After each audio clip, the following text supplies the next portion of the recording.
de vous retrouver pour cette nouvelle émission. Bonjour chez vous, c'est votre rendez-vous quotidien avec l'actualité qui vous concerne. Nous sommes au plus près de vous avec nos partenaires de la presse quotidienne régionale, des télévisions locales et des Indés radios. Nous sommes ensemble pendant 1h30 et au menu du jour, on est très loin d'un accord. C'est la déclaration du secrétaire général de la CFDT, Laurent Berger, hier soir à la sortie de son entretien avec le Premier ministre, Édouard Philippe, qui a reçu hier successivement tous les partenaires sociaux. Une réunion multilatérale aura lieu aujourd'hui sur le sujet de la réforme des retraites, bien sûr. On en parle avec le sénateur de Paris, rattaché au groupe Les Républicains, Philippe Dominati, il est avec nous. Dans une demi-heure, l'invité politique, c'est Stéphane Troussel, le président du conseil départemental de la Seine-Saint-Denis. Interview avec la presse quotidienne régionale représentée ce matin par Stéphane Vernet de Ouest France. Et puis cette semaine, nous vous faisons passer Noël en Alsace. Aujourd'hui, direction Guebwiller, c'est la capitale du pain d'épices. Nous vous emmenons chez le numéro 1 français du marché, Fort Wenger, ainsi qu'au musée du pain d'épices, vous allez voir.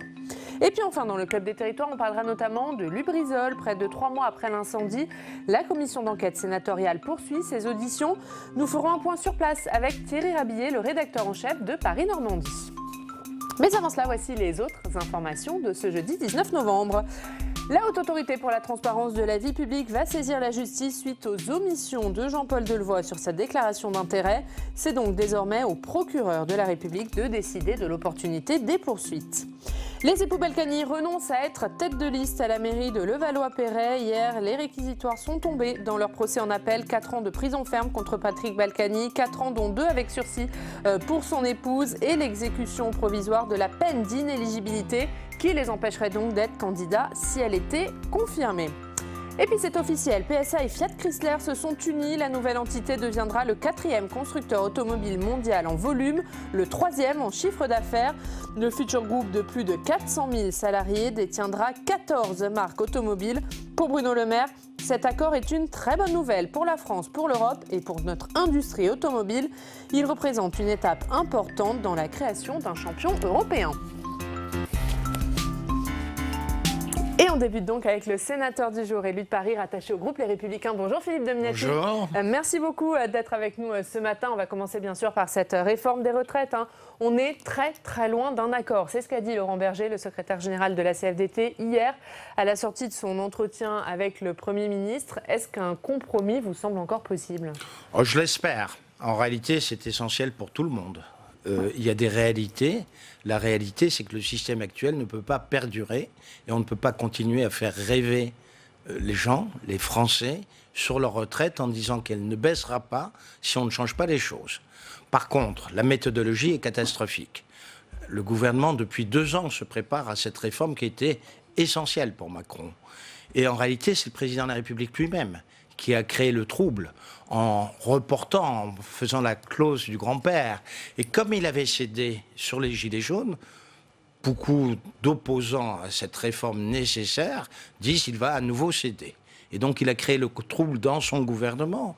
Et donc maintenant le Premier ministre est en première ligne et le Premier ministre doit rattraper en très peu de temps 2 ans de négociations loupées puisque normalement le haut-commissaire devait aboutir. Il a nommé un commissaire qui est devenu ministre, qui n'est plus depuis quelques jours, et tout ça a dérapé. Donc pour vous, c'est un problème de méthodologie. La réforme est viciée, c'est ce que nous disait Gérard Larcher, c'est ça ? Il y a aussi eu des mensonges, on n'a pas forcément dit toute la vérité. Voilà. Jusqu'à une période très récente, on ne savait pas ce qu'il y avait dans cette réforme. On a inquiété tout le monde. Ça fait 2 ans qu'on dit, il y avait des bruits contradictoires. Le ministre disait quelque chose, le président disait autre chose. On disait, il y a un régime universel qui concerne tout le monde, mais il y aura des exceptions. Alors, s'il y a des exceptions, ça ne concerne pas tout le monde. Le ministre de l'Intérieur a promis du catégoriel aux forces de l'ordre. Du coup, les infirmières disent, mais pourquoi pas nous ? Et ainsi de suite. Bon, donc, en réalité, c'est une pagaille généralisée. Le Premier ministre, maintenant, est monté en première ligne. Je dirais c'est la dernière ligne de défense du gouvernement. Il essaye, manifestement, avec sa méthode, avec ses mots, il essaye de trouver un chemin. Et est-ce que la méthode employée en ce moment par Édouard Philippe, pour vous, c'est la bonne ? Écoutez, elle est nécessaire. Elle devait peut-être avoir lieu avant. Il a peut-être, et c'était le rôle d'un Premier ministre, de déléguer à son ministre en charge de la réforme cela, lequel a été troublé par les attitudes ou les postures du président de la République, et en réalité, ils essayent d'en sortir. Il serait dommageable que, je dirais, ce climat d'insatisfaction générale, de troubles, puisse en plus déboucher sur un report d'une réforme dont on sait, tout le monde sait, qu'on ne peut pas vivre plus longtemps et travailler moins, comme le dit Marine Le Pen. Pour vous, il faut aller jusqu'au bout de cette réforme avec toutes les mesures annoncées par Édouard Philippe. Oui, il faut dire la vérité. Y compris celle de l'âge on nous ment d'équilibre. sur l'équilibre financier.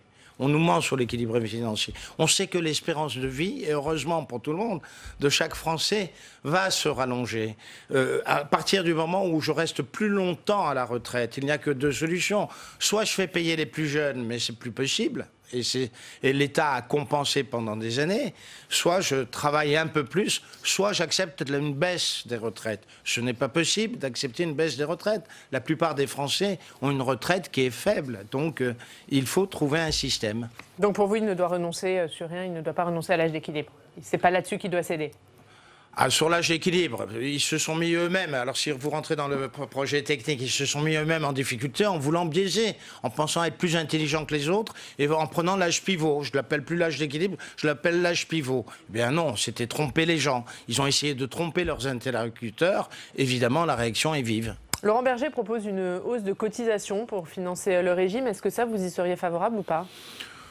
Il faut voir. Vous comprenez, on a des mesures techniques. Nous, les parlementaires, ça fait presque 2 ans qu'on nous annonce la réforme systémique, ça va être ceci, ça va être cela.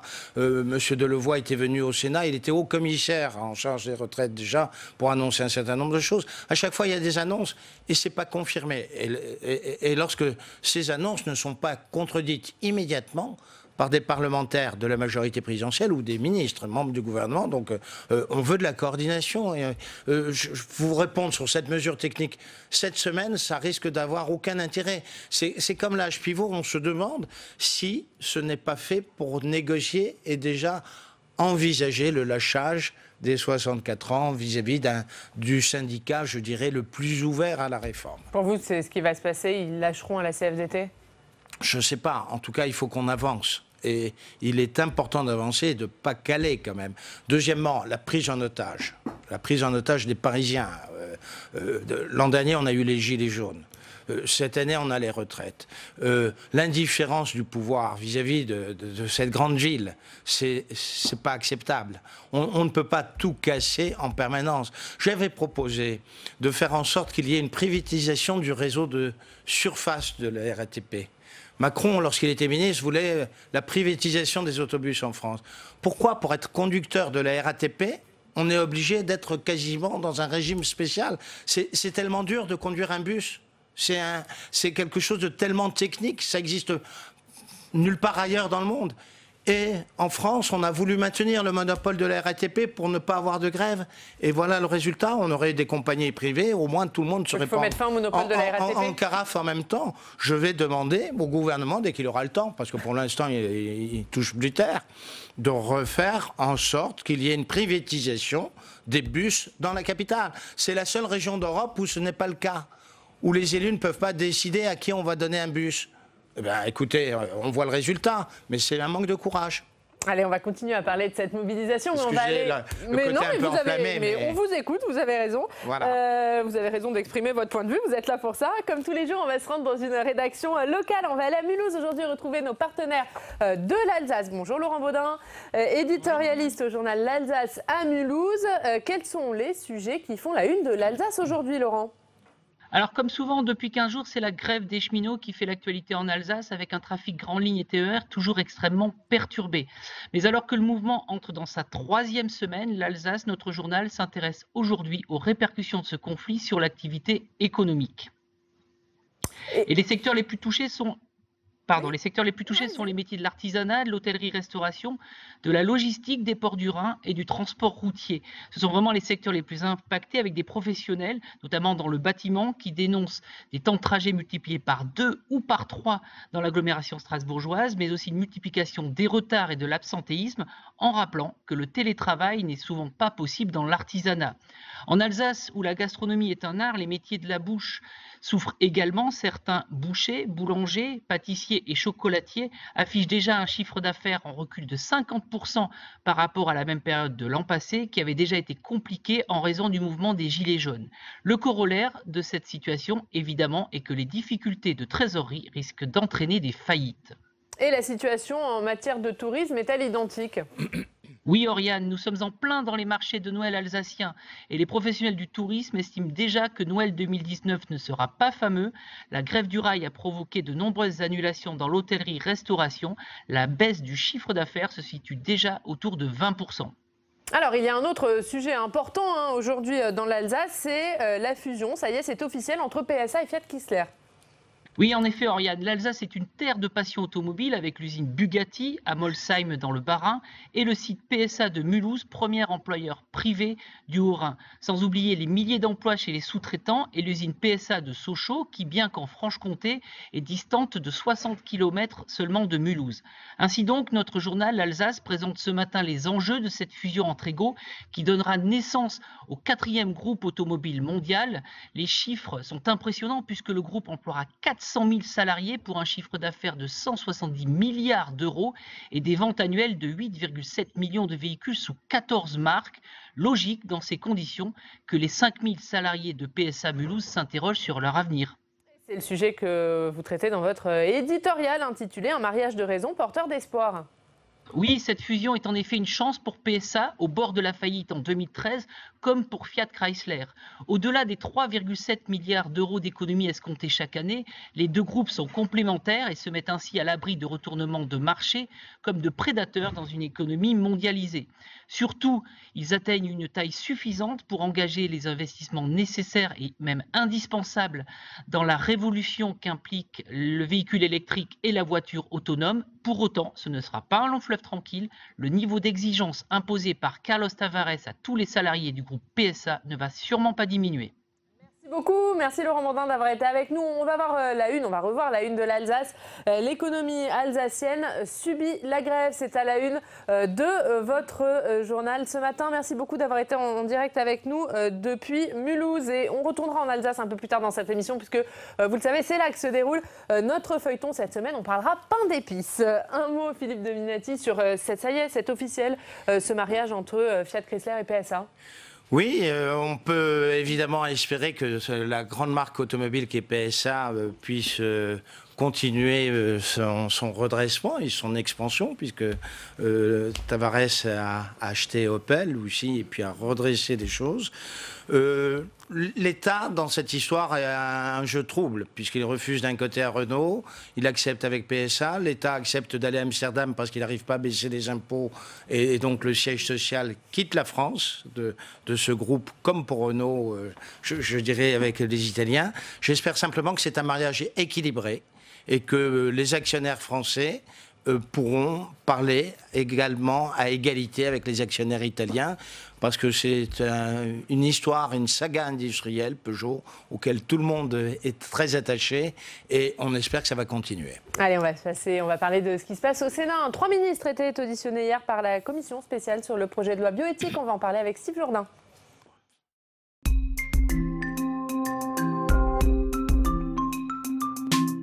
Bonjour Steve. Bonjour Oriane, bonjour Philippe Dominati. Bonjour. Et nous allons donc parler du projet de loi relatif à la bioéthique et de son examen au Sénat. Oui, alors de quoi parle-t-on ? Eh bien, de ce qui doit être la première grande réforme sociétale du quinquennat. Le texte a été déposé à l'Assemblée nationale au mois de juillet par le gouvernement. Il a été adopté par les députés en octobre, on s'en souvient. Les débats avaient été plutôt houleux, mais relativement digne pour un sujet sensible par définition. Le texte est arrivé au Sénat dans la foulée. Une commission spéciale se penche dessus actuellement. Plusieurs auditions ont eu lieu. Hier, vous l'avez dit, Nicole Belloubet, Adrien Taquet et Frédéric Vidal étaient auditionnés. Justice, santé, recherche, les 3 thèmes, les 3 axes du projet de loi bioéthique. Un projet destiné à fixer le cadre juridique pour tout ce qui concerne la recherche scientifique, la médecine ou encore la génétique, Oriane. Et le gouvernement était donc, vous l'avez dit, auditionné pour défendre son texte. Qu'est-ce qui s'est dit lors de cette audition? Alors on en a évidemment beaucoup parlé de la mesure phare du projet de loi. Souvenez-vous, Emmanuel Macron l'avait promis pendant sa campagne. Les associations LGBT le revendiquent depuis longtemps. Il s'agit de la fameuse PMA, la procréation médicalement assistée pour toutes les femmes, c'est-à-dire notamment les couples de femmes, mais aussi les femmes seules, les femmes célibataires. Pour Nicole Belloubet, c'est une mesure qui est en phase avec l'évolution de la société. Écoutez. Nous considérons que l'ouverture de l'AMP aux couples de femmes avec tiers donneur, ça correspond à un choix de vie qui, me semble-t-il, doit être reconnu comme tel, et à la pluralité de modalités de constitution des familles. Il n'y a dans notre société aujourd'hui, il n'y a pas qu'un seul mode d'établissement des familles. Et donc je pense que l'ouverture de l'AMP à ces couples de femmes, c'est la possibilité offerte de constituer des modèles différents de famille. Voilà, mais alors si on accepte la PMA pour toutes, est-ce que cela ne risque pas de conduire automatiquement à la GPA, à la gestation pour autrui et à terme à la marchandisation du corps des femmes? La question, on le sait, revient souvent dans les débats. Elle a été posée à la ministre de la Justice hier. Écoutez sa réponse. On ne peut ni prétendre qu'il y a un droit à l'enfant, ni dire que le principe d'égalité joue. Et il se trouve que dans notre droit, nous avons clairement inscrit dans le Code civil l'interdiction de la gestation pour autrui, considérant évidemment par rapport aux grands principes sur lesquels nous nous fondons que nous n'autorisons pas la GPA. Alors Steve, on parle beaucoup de cette PMA pour toutes, mais le projet de loi du gouvernement contient d'autres dispositions importantes. Oui, des dispositions qui ont été évoquées hier lors de l'audition au Sénat. Parmi elles, l'assouplissement du don de gamètes. Concrètement, le texte ouvre aux deux sexes la possibilité de faire prélever et de conserver les gamètes, sperme et ovocytes.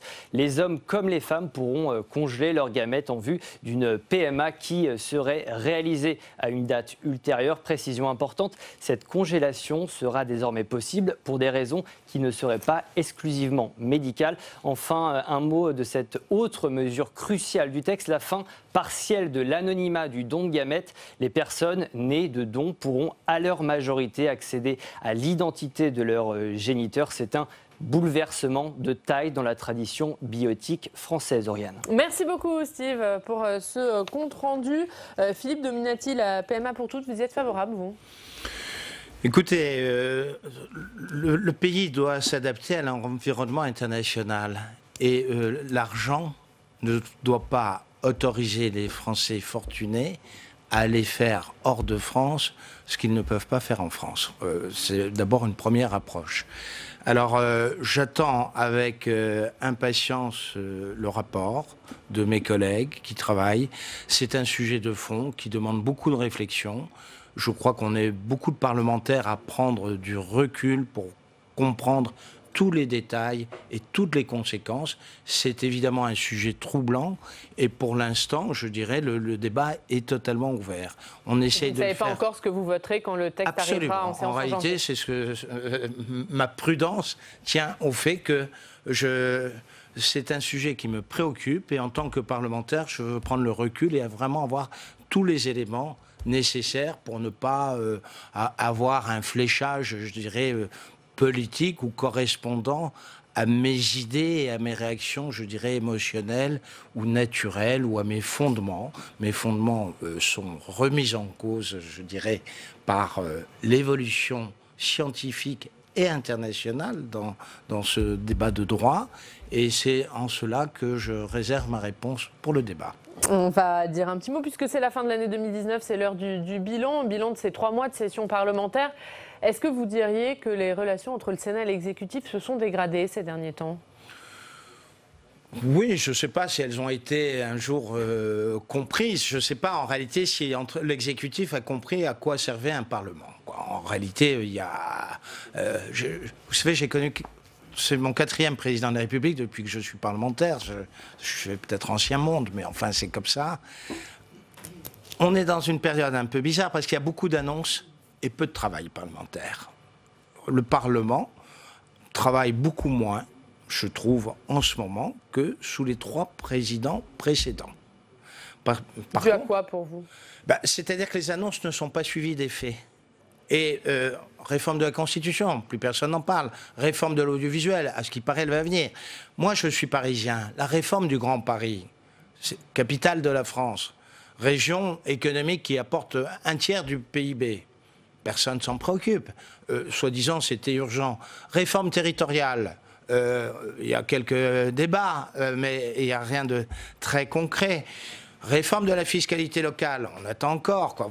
Tous ces sujets, à chaque fois, il y a des annonces. Et au Parlement, les sujets emblématiques, si, la bioéthique, c'est important, évidemment. Les retraites, lorsque ça arrivera, mais on les attendait plus tôt, c'est évidemment important. Je dirais, le pouvoir n'a pas encore bien compris quel était l'intérêt du Sénat. Et l'intérêt du Sénat, tous les autres présidents l'avaient compris, c'est-à-dire que c'est une assemblée où il n'y a pas de majorité absolue pour un seul parti, quel que soit. Lorsque le pouvoir n'a jamais eu, à ma connaissance, de majorité absolue sans ses alliés au Sénat, donc quel qu'il soit. Et donc c'est une chambre qui prend le recul et qui, de temps en temps, trouve les solutions et aide l'exécutif à avancer. Nous avions raison l'an dernier, avant la crise des Gilets jaunes. À plusieurs reprises, nous avons inspiré l'Assemblée nationale et il y a un peu un manque d'expérience là aussi. Allez, on va terminer en parlant de Paris, Philippe Dominati. On va commencer par votre revue de presse. C'est avec Steve Jourdain qui revient.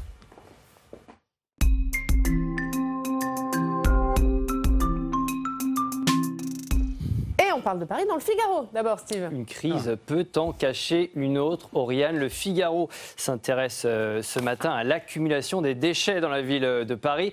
Grévistes, blocage des incinérateurs, poubelles débordantes. La capitale croule sous les ordures depuis le début du mouvement social contre les retraites. Le 5 décembre, au premier jour de la grève, par exemple, le taux de grévistes parmi les agents de la direction de la propreté s'élevait à 26% selon le Figaro. Il a un peu diminué depuis. Et Paris, qui songe à inspirer la ville de Rennes, Steve. Oui, à Rennes, le changement, c'est presque maintenant. Au 1er janvier, la ville va interdire les terrasses chauffées. Nous apprend 20 minutes. Il s'agit d'une mesure environnementale et qui pourrait faire école. Alors, c'est pas nouveau, hein. À Paris, les écologistes souhaitent interdire cette pratique. Il faut savoir que dans la capitale, le règlement des étalages et des terrasses précise déjà que le mode de chauffage ne doit pas générer d'émissions de gaz polluants. Mais comment se passer des clients fumeurs pour les cafés, pour les restaurants? L'argument économique l'emporte bien souvent sur les considérations environnementales, Oriane. Et on va terminer en parlant des municipales, ça approche, hein. Et les Républicains se mettent en ordre de bataille. Oui, alors, en ordre de marche, en tout cas, dans Le Monde, on retrouve les premiers candidats, les premières têtes de liste de Rachida Dati dans la capitale. Des candidats ont été investis hier dans 13 arrondissements. C'est en soi une petite prouesse, hein. La droite à Paris, c'est une histoire de haine, de division et puis surtout de défaite depuis 20 ans. Il va falloir maintenant rassembler, confient des responsables les Républicains. Rassembler, c'est pas gagné, hein. Surtout derrière Rachida Dati, l'ancienne ministre de Nicolas Sarkozy peut à tout moment être mise en examen dans l'affaire Renault-Nissan, une affaire qui est actuellement au stade de l'instruction, Oriane. Merci beaucoup, Steve. Est-ce que Rachida Dati peut mettre fin à ce cycle de haine et de division à Paris, comme le disait Steve? Il n'y a pas de haine et de division, je ne crois pas. Il y a des différences. En réalité, il y a un parti politique qui ne se préoccupe pas de Paris, qui s'appelle Les Républicains. Le but n'est pas d'avoir un projet pour les Parisiens. Le but, c'est de sauver quelques arrondissements. Et donc, ça crée la zizanie. Mais qu'est-ce que vous dites? Que les Républicains n'ont pas l'ambition de gagner la capitale, n'ont pas l'ambition de gagner Non, Paris? les Républicains ont l'ambition de sauver 2-3 scalps ici ou là, et puis point final, je veux dire. Et Rachida Dati n'a pas l'autorité ou la crédibilité pour avoir un projet pour l'ensemble des Parisiens. Et en réalité, ça crée un trouble à droite. Regardez, au Sénat, on est 4 sénateurs de droite affiliés ou membres des groupes républicains. Aucun des 4 n'est convaincu. Aucun des 4 ne soutient la démarche des Républicains. Le président des Républicains n'a consulté personne. On prend ça à la légère chez les Républicains. On ne croit pas à la possibilité de la victoire. Et c'est dommage, parce que Paris mérite mieux. Paris, la capitale de la France, mérite, c'est le moment de l'alternance. On vous a dit que la mairie était défaillante. Tous les Parisiens le savent, que la ville est sale, mal gérée, que ça ne va pas. Le pouvoir, c'est l'indifférence. En dehors de l'ordre qu'ils n'arrivent pas à faire respecter dans la rue, les commerces qui brûlent, les manifestations, les embouteillages, le pouvoir voudrait un préfet, un ambassadeur pour Paris. C'est le moment de l'alternance municipale. Et au lieu de ça, on veut sauver le 6e, le 7e, le 16e, etc. Il y aura des listes à droite, dans Paris, qui seront issus d'ailleurs que les Républicains, parce qu'ils ne savent plus gérer. M. Goujon, dans le 15e, est obligé de se débrouiller par lui-même et de faire un projet parce qu'il s'intéresse à l'action municipale. M. Boulard, dans le 17e, même chose. Dans le 16e, il y aura 2 ou 3 listes de droite, il n'y a pas de danger de gauche. Donc là, on peut y aller. Il faut un choix aux Parisiens. Vous dites que le parti abandonne aussi ses maires sortants ? Mais le parti les a abandonnés depuis longtemps. C'est pas parce qu'on reçoit de temps en temps quelques maires sortants pour ne pas les écouter, pour faire semblant qu'on a un projet. Depuis maintenant, c'est la 4e fois. Ce sont les mêmes qui ont perdu avec Seguin, avec Panafieux, avec NKM, qui sont autour de Dati, qui sont les conseillers de Dati pour refaire la même chose. Sauvons ma mairie et puis le reste faisons semblant. Non, il y en a marre. Donc les Parisiens et la droite à Paris va s'organiser, on va essayer de faire quelque chose, et c'est le moment. Le fait de dire les choses, on dit ah c'est pas l'union, mais l'union c'est l'union d'abord. Moi j'ai connu Paris où lorsque l'union était faite par le maire de Paris, il y avait les commerçants, les associations, la société civile et toutes les formations politiques. Les Républicains n'ont même pas discuté avec leurs alliés. Il n'y a pas de divers droite, ils sont entre eux, ils sont dans un petit microcosme où ils essayent de faire semblant de s'intéresser à un sujet. C'est la capitale de la France, ils doivent se réveiller. Il faut revoir tout ça. Vous avez vu les listes? Mais revoir tout ça, qu'est-ce qu'il faut faire alors? Bah écoutez, en plus vous avez des options contradictoires. Ce qu'il faut faire, c'est d'abord l'alternance à la mairie. Trouver la meilleure solution pour offrir aux Parisiens une autre politique à l'hôtel de ville. Ça, c'est le plus important. Et d'ailleurs, les voix sont divergentes. Vous avez un ancien républicain qui est à Agir, qui est Bournazel, qui propose une voie qui a été contestée à un moment donné. Vous avez un ancien responsable comme Philippe Goujon qui prend sens des réalités, qui dit bon, je ne peux plus, je me retire et je vais faire autre chose. Vous avez Boulard dans le 17e, même chose. Il pense à leurs arrondissements pour essayer d'améliorer les choses sur la propreté, sur le cadre de vie, sur les transports, sur un certain nombre de choses. Et à part ça, on a une machine qui tourne un peu à vide, avec un désintérêt. Sur une ville comme celle-là, ce n'est pas normal. Et ça fait depuis trop longtemps que ça dure. Encore une fois. Et qu'est-ce que vous allez faire alors pour éviter? Est-ce que vous pensez que la défaite à Paris est évitable? Non, et qu'est-ce que vous allez faire pour éviter qu'elle n'arrive? Pourquoi elle serait inéluctable? Il y a des endroits où tactiquement, il faut faire contre mauvaise fortune bon cœur et essayer de trouver au mieux, je dirais, les listes pour essayer de se regrouper. Il y a des endroits où on peut proposer un choix, un autre choix, parce que le choix de dire on fait semblant de faire campagne pour aller à la défaite et on va sauver quelques bastions, moi ça me convient plus. Je l'ai vu trop souvent, ça s'est fait aux 3 dernières municipales et ce n'est pas normal. Les gens de droite à Paris attendent autre chose. Ils attendent un vrai projet. On entend votre colère ce matin, Philippe Dominati. Qu'est-ce que vous allez faire concrètement pour éviter ça? D'abord, moi je vais aider évidemment, et c'est mon rôle, tous ceux qui ont un discours d'alternance à Paris et concrètement arrondissement par arrondissement pour qu'il y ait une nouvelle génération. Il faut une nouvelle génération. Il ne s'agit pas de prendre ceux qui étaient déjà avec Seguin pour dire on les maintient en place coûte que coûte et puis on va être représenté de cette manière-là. Il faut une nouvelle génération. Des maires comme Boulard dans le 17e le méritent. Des initiatives, même si elles deviennent comme celle de Bournazel dans le 18e, posent problème. Mais c'est un problème d'incompréhension. Le président du Sénat, il reçoit les maires parisiens d'arrondissement. Il dit essayez de trouver une solution. Mais alors dans ces conditions... Qu'est-ce qu'il faut faire par exemple avec Pierre-Yves Bournazel? Est-ce que vous pensez qu'un accord est possible ou pas? Écoutez, pour l'instant on est parti dans une démarche de parti qui a bloqué les choses, et sortons des comités, des commissions Théodule, des commissions d'enregistrement des Républicains. Ayons des interlocuteurs sérieux. Pour l'instant, Christian Jacob n'a pas consacré 10 minutes avec des élus parisiens. Écoutez, nous on est 4 parlementaires ici, il y en a 3 qui ne l'ont pas vu. Rien qu'au Sénat. Chez les députés, je crois qu'il n'y en a que 2 qui l'ont vu. Donc c'est quand même un peu dramatique. Bon, on a bien entendu votre colère, votre message ce matin. Non, je ne suis pas en colère, mais... Un peu quand même. Non, mais maintenant, il faut quand même faire bouger les lignes, vous comprenez? Merci beaucoup, Philippe Dominati, d'avoir été avec nous. On aura bien sûr l'occasion de reparler de ces municipales à Paris avec vous. Merci d'avoir été avec nous ce matin dans 2 minutes. L'invité politique, c'est Stéphane Troussel, président du conseil départemental de Seine-Saint-Denis. D'abord, on va regarder un extrait des questions d'actualité au Sénat. Elles avaient lieu hier, comme tous les mercredis. On va regarder cet échange entre Jérôme Bacher, le sénateur Les Républicains de l'Oise, et Marc Fesneau, le ministre chargé des relations avec le Parlement, échange qui portait sur la démission de Jean-Paul Delevoye. Regarde.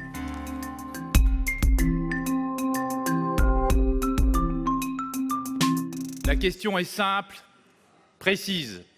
Comment un haut-commissaire haut fonctionnaire peut-il cumuler une rémunération supplémentaire avec le droit de la fonction publique? Quelles règles ont-elles été appliquées? Deuxième question, comment un haut-commissaire élevé au rang de membre du gouvernement peut continuer à violer la Constitution en étant qualifié d'erreur? Je vais essayer de vous répondre très simplement sur le process, en vous rappelant quand même que Jean-Paul Delevoye, compte tenu des erreurs qu'il avait commises et qu'il a reconnu lui-même, a décidé en début de semaine de démissionner de ses fonctions. La procédure, elle est très simple. Quand vous êtes nommé ministre, le secrétariat général du gouvernement vous donne un certain nombre de documents que vous contresignez d'ailleurs et qui vous rappellent les obligations qui sont les vôtres. Et c'est à vous ensuite de remplir ce document et de vous conformer aux obligations, en particulier, c'est de ça dont vous parlez en particulier, l'article 23 de la Constitution qui indique précisément et clairement qu'on ne peut pas cumuler une activité et une rémunération de ministre avec une autre activité privée. Jean-Paul Delevoye a reconnu ses erreurs. Chacun est dans son rôle. Le secrétariat du gouvernement, il est là pour informer les ministres, j'en sais quelque chose comme les collègues qui sont autour de moi, pour informer des obligations. Après, nous sommes dans un processus déclaratif. Et il appartient à la haute autorité de faire en sorte de vérifier la conformité des déclarations avec la réalité et de regarder s'il y a des sujets d'inconstitutionnalité. Monsieur le sénateur, j'ai été député. J'ai, comme vous sans doute, été confronté à la nécessité par la loi, et c'est une bonne chose, de faire une déclaration à la haute autorité. On m'a donné des documents auxquels il fallait me conformer. Chacun est dans son rôle et manifestement, il y a des erreurs qui ont été commises par M. Delevoye. Alors ne cherchons pas, il ne me serait pas venu à l'esprit de remettre en cause les services de l'Assemblée nationale si j'avais commis une erreur. Ça n'est donc pas le cas. Ne remettons pas en cause des services qui font bien leur travail. C'est manifestement une erreur et je le répète que Jean-Paul Delevoye a reconnu. Je vous remercie.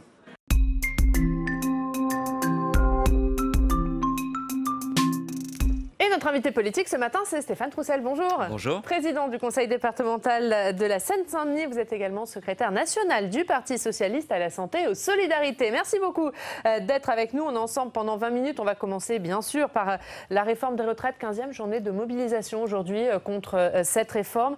Est-ce que vous êtes favorable à ce que les grèves se poursuivent, y compris quand vous voyez les difficultés des franciliens à aller travailler? Oui, mais écoutez, on est dans cette situation pour la seule raison que le gouvernement a choisi cette situation. C'est lui qui a organisé la concertation sur ce projet de loi. C'est lui qui a choisi ce calendrier. C'est lui qui a choisi d'annoncer, y compris un certain nombre de lignes rouges, de chiffons rouges, qui, alors même qu'un certain nombre d'organisations syndicales les avaient indiqués comme étant infranchissables pour elles. Et donc, il a permis qu'il y ait l'ensemble des organisations syndicales qui se mobilisent contre son projet. Donc c'est à lui désormais de trouver une solution. Mais les organisations syndicales qui sont reçues, qui sont consultées en ce moment, est-ce qu'il ne faudrait pas suspendre le mouvement, le temps des concertations pour vous? Non, il faut maintenir la pression. Mais encore une fois, ça fait 20 mois que la concertation a lieu sur ce projet. Ça fait 20 mois que le gouvernement cafouille de la clause du grand-père à l'âge pivot, en passant par l'absence de mesures sur la pénibilité, l'absence des simulateurs précis ou alors seulement dans quelques heures ou dans quelques jours. Bref, c'est lui qui est responsable de la situation. C'est lui qui a voulu ce conflit. C'est lui qui a voulu ce calendrier en pleine période des fêtes. Donc c'est à lui désormais de trouver la solution.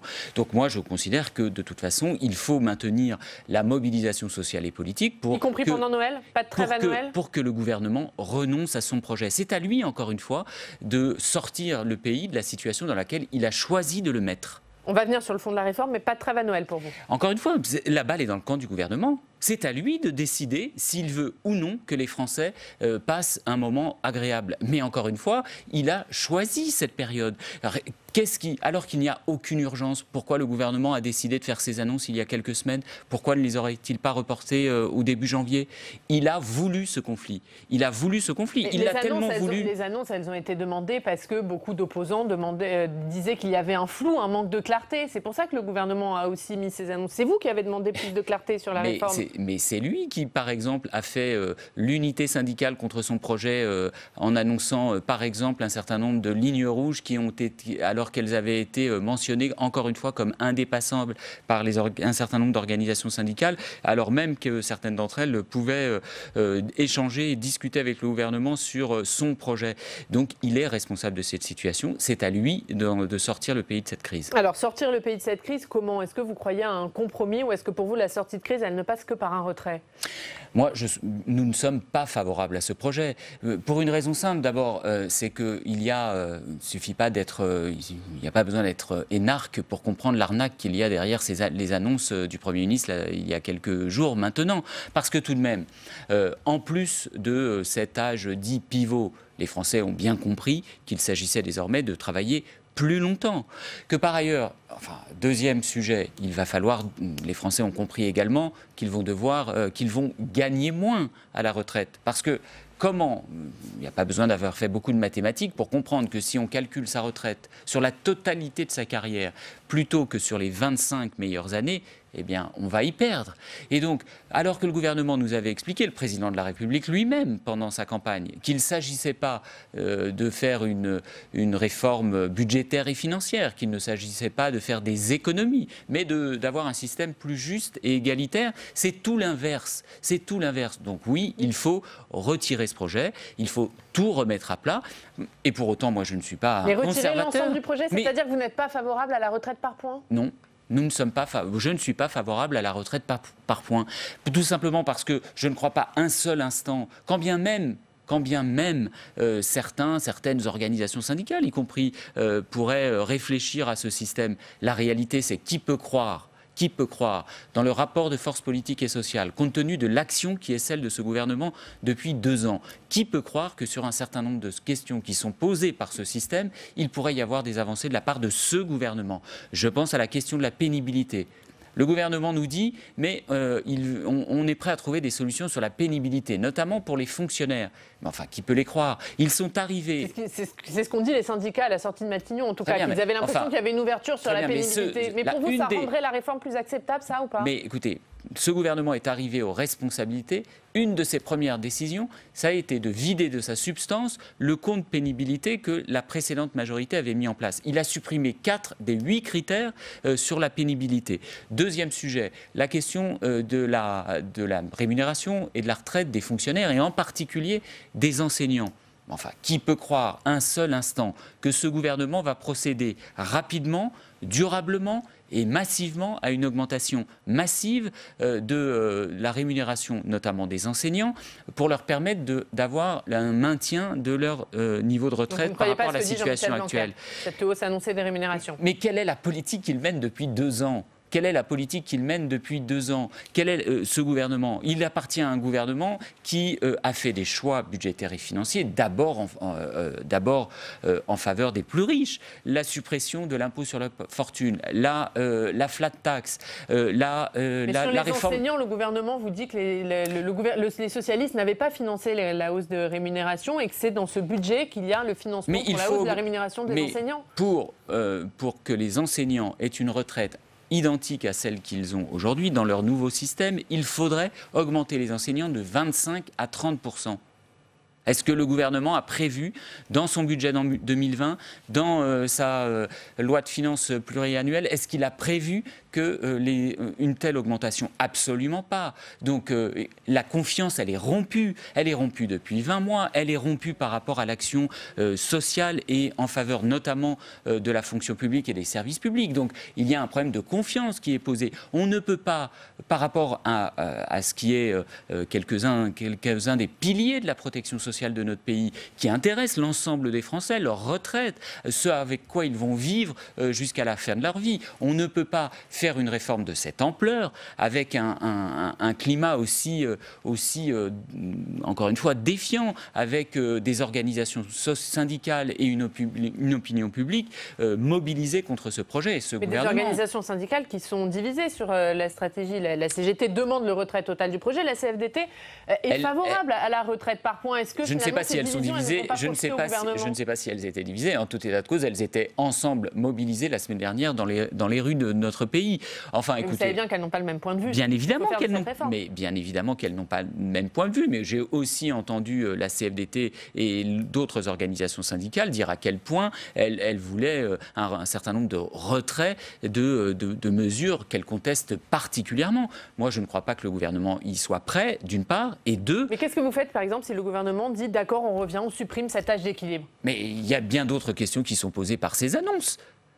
Enfin, écoutez, si on considère que il y a des améliorations à apporter. Que dit-il sur la pénibilité? Que dit-il sur les carrières discontinues? Que dit-il sur la situation des femmes? Que dit-il, on vient d'en parler, sur la situation des fonctionnaires et des enseignants? Pour l'instant, on voit bien que c'est le flou le plus complet, que certains ministres... Enfin, écoutez, certains ministres ne sont même pas capables d'expliquer la réforme telle qu'elle est. Donc, la confiance est rompue. Alors, Marc et Fesneau... on ne peut pas, face à un système aussi important, face à un changement systémique aussi majeur, on ne peut pas la faire avec un gouvernement qui a si peu de confiance des Français et des partenaires sociaux. Marc Fesneau, qui était à votre place hier, nous disait que la réforme Touraine était beaucoup plus dure que la réforme qui est actuellement mise en place par le gouvernement, car elle ne contenait que du paramétrique et un allongement de la durée de cotisation. Je ne crois pas, parce que, par exemple, sur le rétablissement de la retraite à 60 ans, notamment pour les carrières longues, ou la question de la pénibilité, si elle était si dure que ça, pourquoi le gouvernement a remis en cause, dès qu'il est arrivé, le compte pénibilité? Autant de mesures qui auraient permis des avancées importantes pour un certain nombre de salariés. Alors, vous dites que vous n'êtes pas favorable à cette retraite par points. Ce n'est pas le cas de tout le monde au Parti Socialiste. Est-ce que vous avez un débat. Vous avez du mal à avoir une position claire? Non, absolument pas. Il y a une position totalement claire sur le fait que les mesures présentées par le gouvernement sont inacceptables. Les mesures... Oui, mais vous nous dites, je suis contre la retraite par points. Par exemple, Valérie Rabault, qui préside le groupe socialiste à l'Assemblée, elle dit qu'elle n'est pas opposée par principe à cette retraite par points. Elle n'est pas forcément opposée par principe. Néanmoins, compte tenu de ce que propose le gouvernement, compte tenu de ce que fait le gouvernement, elle ne croit pas non plus qu'il puisse y avoir une proposition d'un système par points par ce gouvernement qui soit juste et équitable. Et par ailleurs, nous sommes convaincus tous ensemble qu'il ne suffit pas de proclamer le mot universel pour que ce soit juste. Parce que, encore une fois, il y a un certain nombre de situations qui méritent que, on traite mieux, par exemple, la caissière que le ministre, puisque le Premier ministre a fait cette allusion entre la ministre et le caissière. Mais la justice, ce n'est pas de traiter le ministre comme la caissière, c'est de traiter mieux la caissière que le ministre, parce qu'elle a eu un métier plus pénible, parce qu'elle a eu un métier plus difficile, parce que son espérance de vie est bien moindre qu'un ministre, justement. Et donc, quelles sont les propositions du gouvernement sur cette question-là? Eh bien, il n'y en a aucune. Alors, sur cette réforme, est-ce que vous allez présenter un contre-projet? Oui, bien évidemment. Il y aura un projet d'ensemble avec des mesures spécifiques, notamment... Que vous présenterez quand au Parti Socialiste? Dans les prochains jours, sur la pénibilité. Et dans les prochains jours, c'est quand? C'est à la rentrée de janvier? C'est là vous voyez bien qu'en ce moment, à la fois la mobilisation sociale et politique, la nécessité du rassemblement, le fait que, par exemple, il y a un intergroupe parlementaire avec des députés et sénateurs de l'ensemble des groupes de gauche qui travaillent justement, parce que nous souhaitons aussi qu'il y ait... c'est un combat commun, la retraite. Et donc nous essayons de faire en sorte que justement, au-delà des différences d'appréciation entre les uns et les autres, il puisse y avoir convergence pour proposer des alternatives à ce projet. Alors, et qu'elle rassemble largement. C'est un projet qui en tout cas rassemble la gauche. Il y avait une réunion le 11 décembre dernier, il y en avait une autre hier soir à Beauvais, à laquelle vous étiez. Est-ce que cette mobilisation contre la réforme des retraites, c'est aussi un moyen pour la gauche de se ressouder? En tout cas, ce qui est sûr, c'est que si les formations de gauche et écologistes n'ont pas réussi toujours jusqu'à présent de se retrouver pour essayer à la fois de combattre ensemble ou de proposer des solutions, eh bien, Édouard Philippe a réussi à nous rassembler à la fois à Saint-Denis et hier soir à Beauvais, à la fois pour contester son projet, mais à la fois pour, dès maintenant, imaginer ce que serait une réforme juste, équitable, durable. Et donc, mais comment vous faites alors? Parce que vous n'êtes pas d'accord sur vos contre-projets. Par exemple, Jean-Luc Mélenchon qui propose la retraite à 60 ans. Vous êtes d'accord avec ça? Mais d'abord, Jean-Luc Mélenchon, il était seul hier soir quand l'ensemble des autres formations politiques de gauche, y compris les représentants de la France Insoumise, choisissaient d'être ensemble à Beauvais. Ça veut dire quoi? Que les représentants de la France Insoumise ne sont pas d'accord avec ce que dit Jean-Luc Mélenchon? Écoutez, je ne sais pas pourquoi il a fait ce choix d'être seul. C'est son affaire. Moi, je souhaite qu'il y ait la convergence, qu'il y ait le rassemblement et que nous regardions. Sur le fond, vous présentez un contre-projet commun? Eh bien, que nous regardions précisément à la fois sur quelques aspects que je vous ai cités. Je pense à la pénibilité, je pense aux carrières discontinues, je pense à la situation des femmes. Sur la question des recettes, il y a certainement un certain nombre de points sur lesquels il faut regarder. Il y a des débats aujourd'hui sur les exonérations de cotisations, par exemple. Est-ce qu'il faut, compte tenu des incertitudes, de l'effet sur l'emploi d'un certain nombre d'exonérations de cotisations sociales, est-ce qu'il ne faut pas, à travers ça, regarder comment on pourrait avoir des recettes supplémentaires pour passer un cap difficile par rapport à notre système de retraite? Bien clair, il y aura un contre-projet commun de la gauche, où il y aura le contre-projet du Parti Socialiste, le contre-projet de la France Insoumise, le contre-projet des écologistes. N'allez pas trop vite, c'est ce sur quoi nous sommes en train de travailler à travers cet intergroupe parlementaire. Donc moi, je souhaite qu'à travers cet intergroupe parlementaire, nous allions le plus loin possible dans des propositions communes. Et puis, s'il y en a d'autres pour lesquelles il y a débat entre nous, eh bien, chacun les présentera. Mais nous allons essayer d'aller le plus loin possible dans des propositions communes. Est-ce que vous n'êtes pas, plutôt que d'être dans une mobilisation contre la réforme des retraites, dans une bataille anti-Macron? Non, je ne crois pas. Écoutez, tout de même, le président de la République a expliqué qu'il ne voulait pas, à l'occasion de l'élection présidentielle, faire une réforme qui soit une réforme d'économie. Il a revendiqué faire une réforme juste. Or, quand il met ses propositions sur la table, c'est tout l'inverse que les Français constatent. Enfin, écoutez, il oppose les générations entre elles. C'est quand même extraordinaire de nous dire que finalement ce seront les plus jeunes qui seront les plus concernés. Mais si ce système est si juste, pourquoi il ne se mettrait pas en place dès maintenant ? Il oppose les salariés du public et ceux du privé. Il oppose les salariés des régimes spéciaux. Les régimes spéciaux, ça représente 3% de la population. Il y a visiblement quelques inégalités qui gênent moins le gouvernement et le président de la République. Les super riches, les 5% des Français les plus riches qui ont une espérance de vie 13 ans supérieurs aux Français les plus modestes. Ça n'a pas l'air de préoccuper beaucoup ce gouvernement. Donc ce n'est pas une réforme juste, équitable et durable. Et donc c'est ça que nous voulons justement, ce sur quoi nous travaillons. Qu'avec cette mobilisation, vous cherchez aussi à donner un élan au Parti socialiste en vue des municipales? Et la question n'est pas celle-là. Pour nous, c'est pas nous qui avons proposé ce calendrier et ces annonces. Mais en tout état de cause, vous ne profitez pas de cette contestation. Mais en tout état de cause, les élections municipales sont à la fois un enjeu de politique locale, mais bien évidemment, c'est aussi l'occasion pour nos concitoyens de s'exprimer sur les enjeux plus généraux. Et la question de la retraite, la question du niveau de vie, la question des revenus de remplacement, mais plus généralement des revenus dans notre pays et des inégalités à travers ces revenus, c'est un enjeu majeur sur lesquels les Français s'exprimeront aussi à l'occasion de ce prochain scrutin. Allez, on va parler des collectivités territoriales, puisque vous êtes le président du conseil départemental de la Seine-Saint-Denis. On est fin 2019. Est-ce que vous diriez que cette année, elle marque une nouvelle étape dans les relations entre l'exécutif et les collectivités? Est-ce que ça s'est amélioré? Il y a une nouvelle étape dans les mots. Oui, à chaque fois que les ministres le peuvent, ils expliquent qu'ils nous aiment, ils expliquent que vraiment ils sont très attentifs aux collectivités locales, à la qualité de la relation, mais ce n'est pas ce à quoi nous sommes confrontés dans nos relations quotidiennes, dans nos échanges, dans nos discussions. Enfin, j'ai quelques exemples pressants sur la situation des départements et ceux de l'Île-de-France en particulier.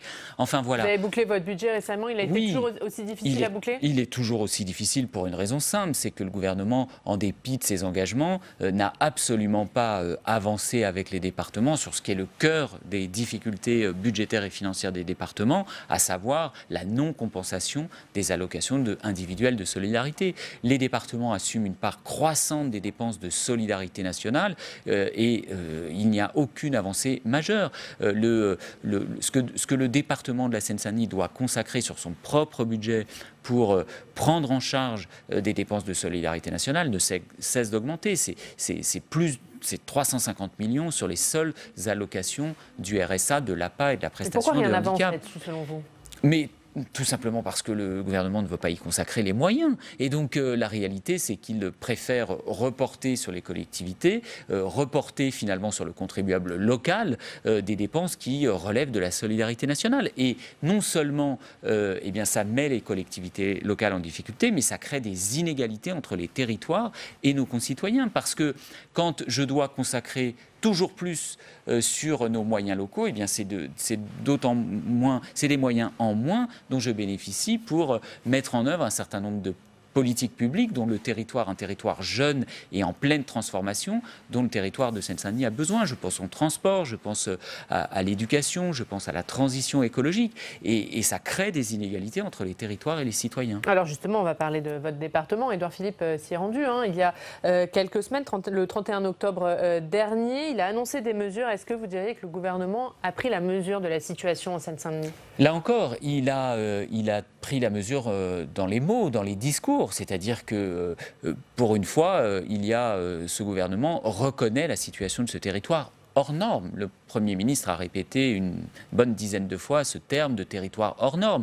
Et donc, il n'y a plus personne aujourd'hui qui pourra contester la situation particulière de la Seine-Saint-Denis. Un territoire à la fois très jeune, fait de plein de paradoxes, de grande précarité, un niveau de chômage plus élevé, et en même temps qui a un dynamisme économique, un bouillonnement culturel, de l'innovation sociale, qui en font le territoire majeur du Grand Paris et de l'Île-de-France. Dans les 15 années qui viennent, la Seine-Saint-Denis va se transformer entre les gares du Grand Paris Express, entre les Jeux Olympiques et Paralympiques, la rénovation urbaine, la rénovation de l'habitat dégradé. Donc c'est ici que ça se passe, en Seine-Saint-Denis, au cœur du Grand Paris. Mais la réalité... Il a pris la mesure dans les mots. Parmi les mesures annoncées, est-ce que ce sont les bonnes? Oui, mais regardez, bien évidemment, moi je ne les considère, je ne les balaye pas d'un revers de la main. L'annonce, par exemple, d'une prime de 10 000 € pour les fonctionnaires qui resteraient au-delà de 5 ans sur le territoire de la Seine-Saint-Denis, c'est une bonne mesure. Mais quand est-ce qu'elle se met en œuvre? Pour quels fonctionnaires? Ceux qui sont déjà là, qui auraient moins de 5 ans? Est-ce qu'elle concernera seulement les prochains? Est-ce qu'elle va concerner, par exemple, les personnels de la fonction publique hospitalière? Alors que la Seine-Saint-Denis devient un désert médical et que l'hôpital public, comme dans l'ensemble du pays, mais en particulier dans notre territoire, est en grande difficulté. Autant de flou vous avez un doute qui demeure. Sur la réalité de la mise en place de ces mesures? En tout cas, les mesures qu'il a annoncées, ça ne fait pas un solde de tout compte. Sur un certain nombre d'investissements, ils sont renvoyés à plus tard. Et c'était pour la plupart des annonces, des mesures déjà connues. La rénovation du tribunal d'ici 2026, des investissements hospitaliers pas avant 2021 ou 2024. Même les 2 quartiers de reconquête républicaine, qu'il a annoncé. Tant mieux, à La Courneuve et à Saint-Ouen. Mais enfin, c'est des effectifs pour septembre 2020, alors qu'il a fait des annonces le 31 octobre dernier. Donc vous voyez bien que je ne vais pas me satisfaire seulement de ces annonces. Le compte n'y est pas suffisamment et il va falloir là aussi continuer la mobilisation. Un mot très rapidement sur une affaire qui concerne votre conseil départemental. Ce sont près de 400 000 € de chèques emploi-service universel délivrés par votre département qui ont été détournés au détriment de plus de 300 bénéficiaires. Vous avez porté plainte. Est-ce que vous y voyez plus clair sur ce qui a pu se passer? Nous avons constaté, effectivement, les services départementaux ont constaté qu'un certain nombre de bénéficiaires et d'associations qui mettent leurs services à disposition des personnes âgées dépendantes ne recevaient pas les chèques emploi-service. Et donc après quelques enquêtes effectuées, nous avons décidé effectivement depuis août dernier de porter plainte. L'enquête est en cours. J'ai alerté les services de la justice pour faire accélérer les procédures et faire en sorte que nous y voyions plus clair pour permettre aux bénéficiaires à la fois de retrouver leurs services et que le département obtienne réparation. Et je n'entends pas effectivement que la situation reste en l'état. C'est insupportable que des personnes malveillantes, délinquantes finalement, usent de cette situation et portent atteinte aux services que nous devons aux personnes âgées dépendantes. Merci beaucoup. Merci Stéphane Troussel d'avoir été avec nous ce matin. Demain, émission spéciale en direct d'Amiens. L'invité politique, ce sera Xavier Bertrand, le président de la région Hauts-de-France. Émission d'1 heure d'interview en partenariat avec Le Courrier Picard, La Voix du Nord et WEO. Et on passe tout de suite au Club des Territoires. La Mutuelle Nationale Territoriale, la mutuelle des agents des services publics locaux, vous présente le Club des Territoires. Engie, acteur engagé dans la transition zéro carbone des régions, vous présente le Club des territoires.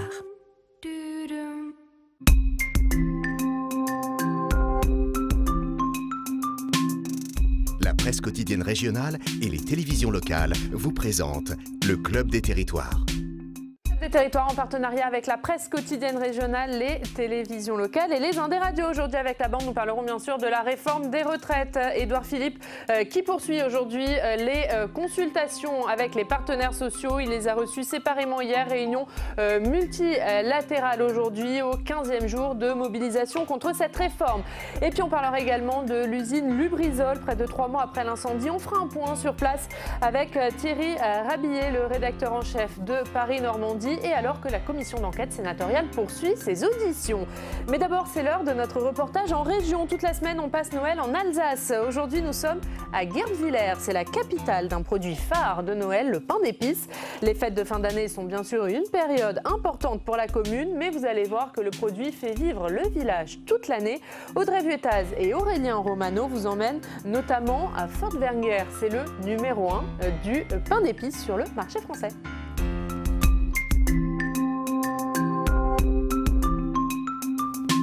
Nous sommes au pied des Vosges, au milieu des vignes alsaciennes. Et derrière moi, c'est Guerdwiller, une petite commune de 1300 habitants. Et c'est la capitale du pain d'épices. Au XVIIIe siècle, il y avait une quinzaine d'artisans spécialisés dans cette gourmandise de Noël.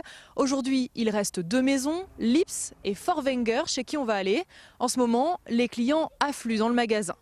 Steve Rich, bonjour. Bonjour Audrey. Vous êtes le président, directeur général de Fort-Wenger. J'imagine que pour vous, la période est très importante. Tout à fait, oui. Le mois de décembre, les fêtes de fin d'année sont vraiment la période la plus importante pour Fort-Wenger. Vous êtes une entreprise familiale, ça se voit là derrière le comptoir, c'est ça? Oui, tout à fait. Ouais. Je vous présente ma maman et mon épouse Céline. Madame, vous travaillez tout le temps ici? Non, que pour la période de Noël, je donne un petit coup de main. Très familial, tout est fait à côté du magasin dans lequel on se trouve. Est-ce qu'on peut aller voir? Oui, tout à fait. Venez, suivez-moi. On vient de s'équiper pour venir voir votre chaîne de production. Là, on est en train de fabriquer de manière artisanale en fait, des pains d'épices qu'on appelle les gourmands au miel. On est vraiment sur des ingrédients de base, des bons ingrédients qui viennent de la région. Une recette simple pour un produit de qualité. Madame, j'imagine, vient de la région. Vous avez combien d'employés? Alors, on a sur le site ici à peu près 65 personnes et en tout, on emploie une centaine de personnes sur les fêtes de fin d'année. Chaque année, vous produisez entre 1200 et 1400 tonnes de pain d'épices. Vous êtes leader français du marché, vous devez bien avoir un petit secret. Oui, tout à fait. D'ailleurs, je vais vous emmener au Palais du Pain d'épices. C'est vraiment l'atout qu'on a créé il y a 10 ans, en fait, bien pour faire comprendre un peu nos produits aux petits et aux grands enfants. Ils sont émerveillés. Après, derrière, c'est nos clients de demain aussi. Ce qui est important, c'est ce qu'on a constaté avec le temps, c'est qu'en rentrant, ils n'aiment pas forcément le pain d'épices. Et derrière, par contre, en sortant, ils vont adorer ça. En plus du Palais du Pain d'épices, quels sont vos modes d'expansion, justement, pour rester concurrentiels?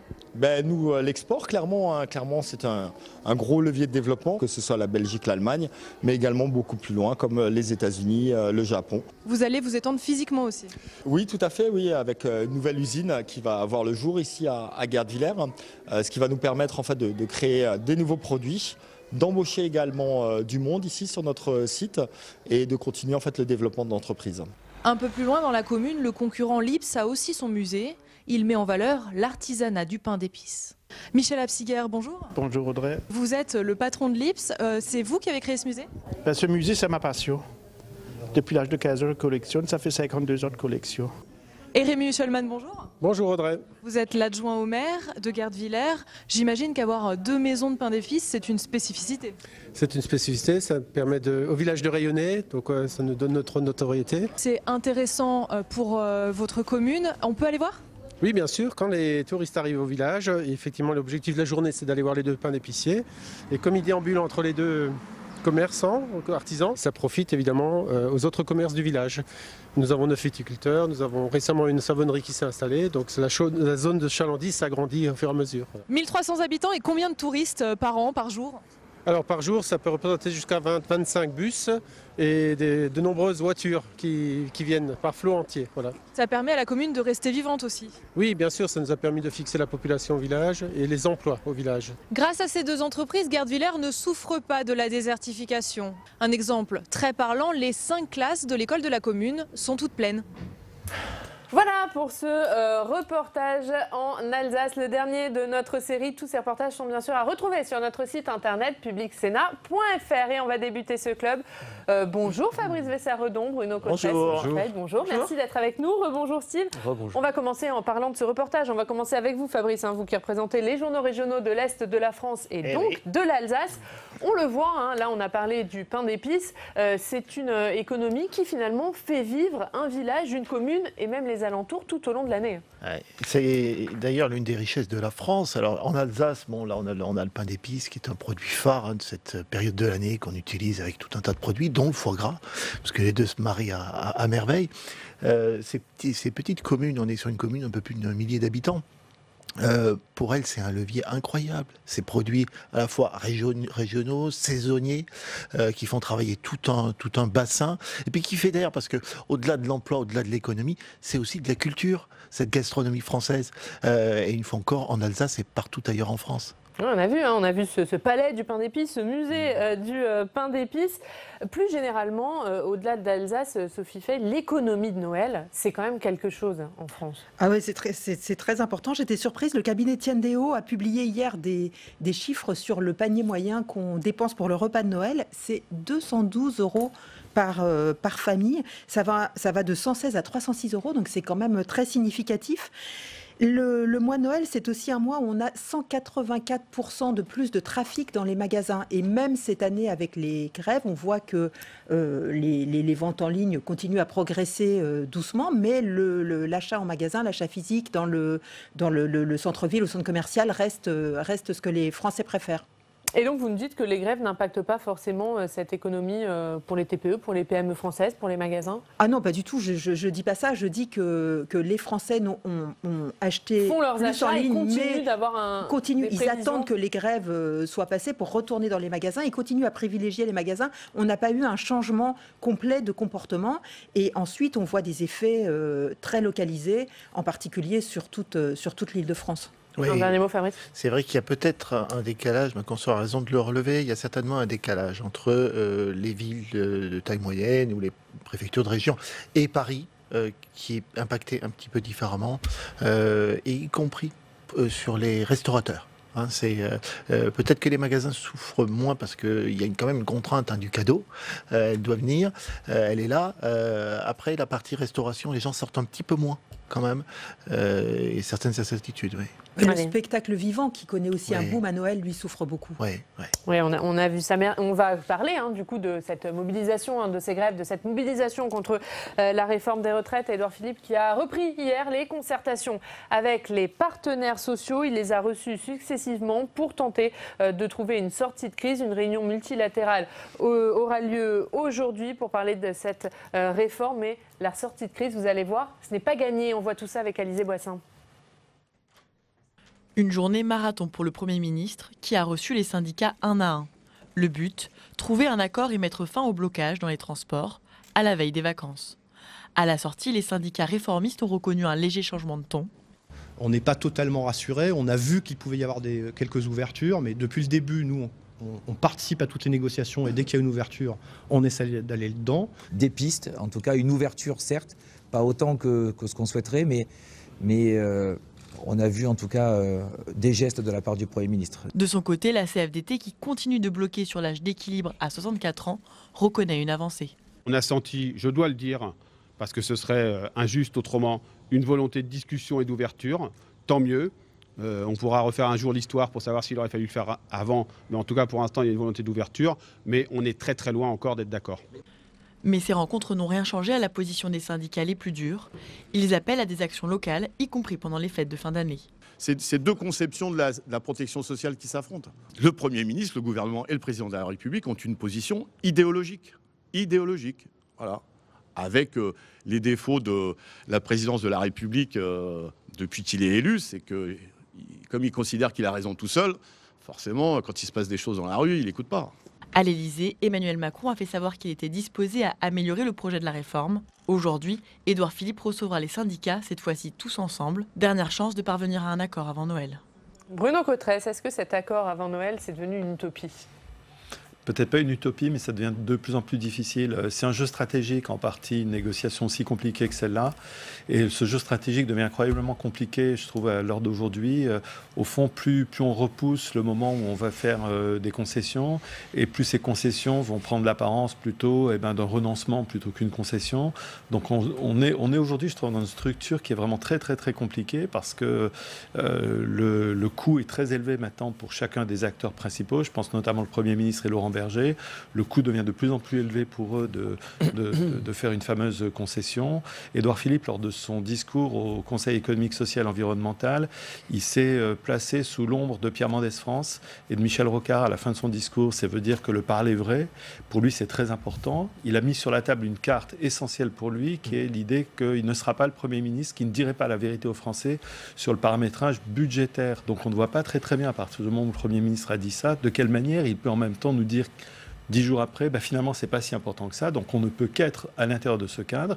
Et c'est ça qui est difficile. Comment on peut être à l'intérieur de ce cadre et en même temps redonner à Laurent Berger de la marge de manœuvre pour qu'il puisse se retourner vers ses troupes en disant voilà, heureusement que j'étais là et j'ai obtenu des choses. Donc, ça devient très compliqué. Dans une impasse pour vous, Sophie Fay ?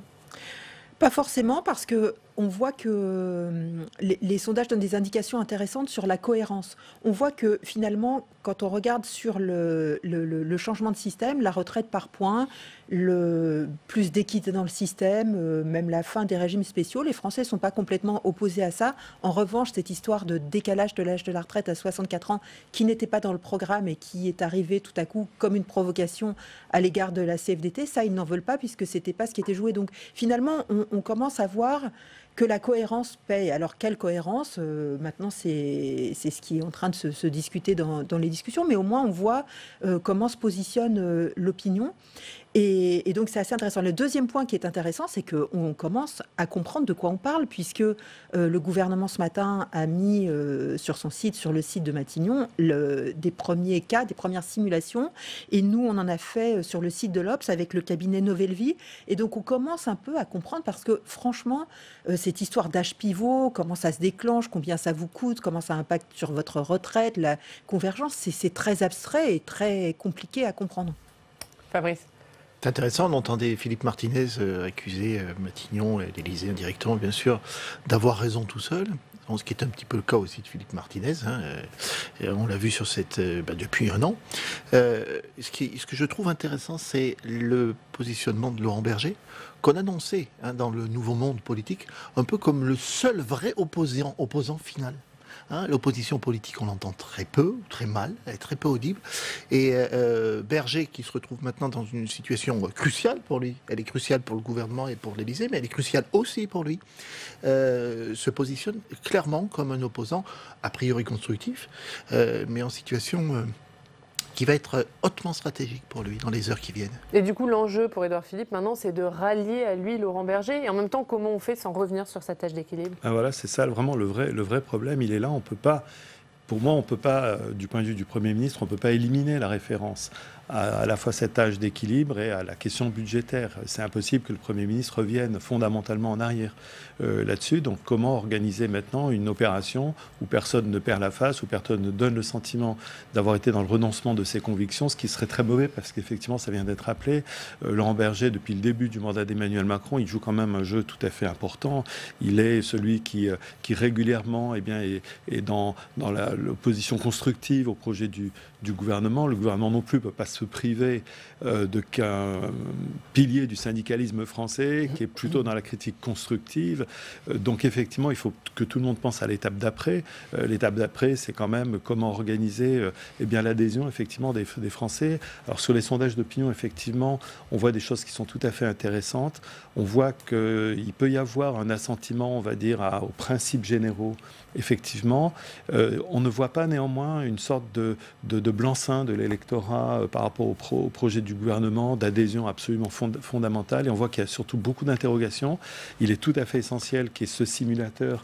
Et effectivement, il est un peu étonnant que le gouvernement ait mis sur la table un projet d'une telle ampleur qui touche un pilier de notre vie sociale, sans en même temps avoir pensé que les Français allaient s'interroger sur leur situation individuelle.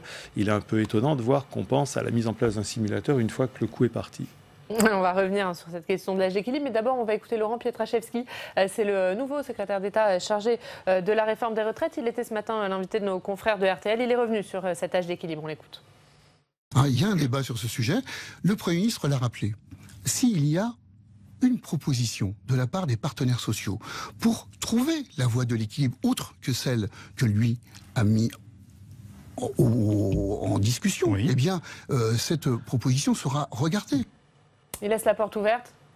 Oui, il laisse la porte ouverte. Il faut avancer, il faut sortir de cette situation. Et puis, j'espère que Laurent Pietraszewski est l'homme qui va bien expliquer à Édouard Philippe l'importance d'avoir des syndicats pour le dialogue social et l'importance de ne pas écarter la CFDT, de ne pas passer en force, parce qu'il le sait, il a été un professionnel, il a été DRH, il a été professionnel du dialogue social et c'est très important. Et il y a un autre ministre qui le rappelle sans cesse, c'est Bruno Le Maire, qui a eu à régler les dossiers GMS, les dossiers Ascoval, et il sait très bien que, ou General Electric, et il sait très bien que s'il n'avait pas pu discuter avec les syndicats, s'il n'y avait pas eu ce corps intermédiaire, la sortie de crise n'aurait pas été la même. Et on voit bien dans les mouvements, dans les manifestations qu'on a vues, ça s'est passé calmement. Quand c'est organisé, encadré par les syndicats, ça se passe calmement. Donc on voit l'importance d'avoir ces relais, à la fois pour protéger les intérêts des salariés dans la discussion et ensuite, après, pour aller expliquer, faire la pédagogie de cette réforme. S'ils n'adhèrent pas du tout à la réforme, s'il n'y a pas d'avancée, comment l'expliqueront-ils aux Français? On va être obligé de passer tout le temps par des cabinets privés. Or, ce n'est pas la même portée de voix. Mais alors, Édouard Philippe va recevoir tous les syndicats aujourd'hui. Est-ce que finalement, il n'y a pas un seul homme clé, c'est Laurent Berger? C'est un homme clé. Et d'ailleurs, il y a un petit paradoxe dans le numéro de l'Obs qui sort ce matin, on a fait faire son portrait par Jean-Claude Mailly. Et alors d'habitude, ils sont plutôt critiques les uns à l'égard des autres. Et d'ailleurs, ils refusent en général de parler les uns des autres. Et là, Jean-Claude Mailly dit des choses très intéressantes sur la CFDT, sur la différence entre la CFDT et FO. Il explique que c'est un syndicat réformateur qui est prêt à être partie prenante d'un projet de société relevant de l'intérêt général. Un syndicat avec lequel donc le gouvernement pourrait discuter. Il insiste sur la fiabilité, la loyauté de Laurent Berger. Donc on ne comprend pas très bien pourquoi Édouard Philippe est prêt à le prendre de face comme ça et pourquoi même Emmanuel Macron refuse ce rôle de la CFDT. Donc le résultat de l'accord, ça va presque au-delà des retraites, ça va aussi montrer la capacité de ce gouvernement à travailler avec ses corps intermédiaires. Est-ce qu'ils changent un peu de ce point de vue-là ou est-ce qu'ils veulent toujours être en direct avec le peuple comme on l'a vu dans la crise des Gilets jaunes? Oui, Édouard Philippe, il ne faut pas oublier, c'est un acteur à la fois stratégique. Dans ce jeu, évidemment, il met des cartes sur la table à un moment donné, il en conserve dans la poche pour l'étape d'après, mais c'est aussi, bien sûr, il vient d'une famille politique où la question de la maîtrise des dépenses, de financer les choses, de ne pas faire des plans sur la comète qui n'auraient pas de budget, c'est quand même un peu dans son ADN politique. Tout un parcours chez les Républicains a plutôt orienté quelqu'un vers la question de dire c'est très sérieux, l'aspect budgétaire, l'équilibre budgétaire. Donc on voit qu'effectivement, il y a là quand même quelque chose qui, je crois, est très important. Moi, j'ai réécouté plusieurs fois son discours lorsqu'il a présenté le projet. On voit qu'il ouvre la porte tout de suite quand il en parle, de l'âge d'équilibre. Il dit qu'il n'est pas fermé dès son discours, mais il le motive quand même très solidement, très fortement sur une question pour lui presque de principe. Et on continuera bien sûr à suivre tout ça dans cette émission. On va passer à l'autre thème de ce club, c'est l'incendie de l'usine Lubrizol. Puisque la commission d'enquête sénatoriale, elle poursuit ses auditions, on va faire un point avec vous, Steve. Oui, suite, mais...